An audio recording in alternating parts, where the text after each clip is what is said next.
But we wanted to do another cookbook. And so when I asked the publisher if he wanted to do it, his first question was, what kind of book? You know, I gave him different topics. One was potentially a pineapple cookbook because that's our logo. Then we talked about the Hawaii Plantation Village. We do a lot of foods inspired by the plantation and immigrant past. That was another possibility. We do a lot of things with the farmers and the ag scene, you know, farm to table, local board. That was another opportunity. And finally the publisher said, no, we want to do a book that is about you, what you've been up to, and what you're doing today. So that sort of kind of like conjured up a different mindset, you know? Hey, so what are you doing today? What have you been doing for the last 11 years, sort of like? So now, I went to Hilo. There's an elementary school, Kaha Elementary. We went there to meet them and to give them a demonstration. So I picked up a red tomato and I said, this is where ketchup comes from. So a kid raises his hand and says, so can you make yellow ketchup out of the yellow tomato? I says, of course you can. The next kid raises his hand and says, so can you make blue ketchup? I says, well, you give me a blue tomato, I can make you blue ketchup. And the whole point is, if you know, kids grow up thinking that ketchup is red, imagine the possibilities in regards to their creativity, their imagination, their idea of what's possible.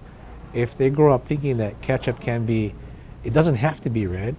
You can have yellow ketchup, you can have green ketchup, you can have blue ketchup. I hope I never find the blue tomato. I hope no one ever makes a blue tomato, because you're always going to be in the pursuit of.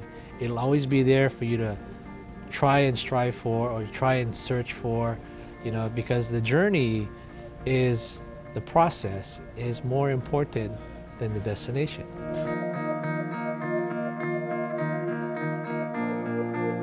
Not no can.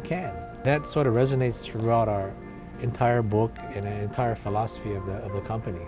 You have to commit yourself and dedicate yourself.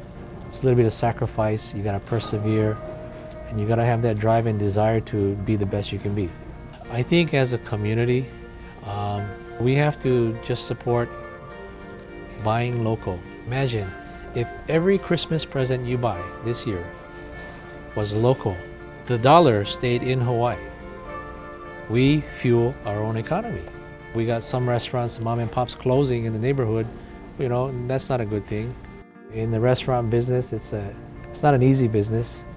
You know, the old saying is, you're only as good as your last meal, your last plate, your last customer. And you're always constantly trying to refresh yourself. I don't think the people would be coming to the restaurant if the menu stayed the same for 15 years. We had to continually refresh, evolve, and grow and change. But I think our food has become more simple.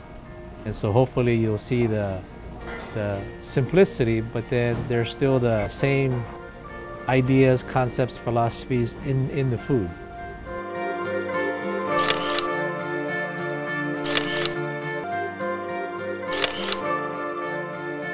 It kind of all goes hand in hand.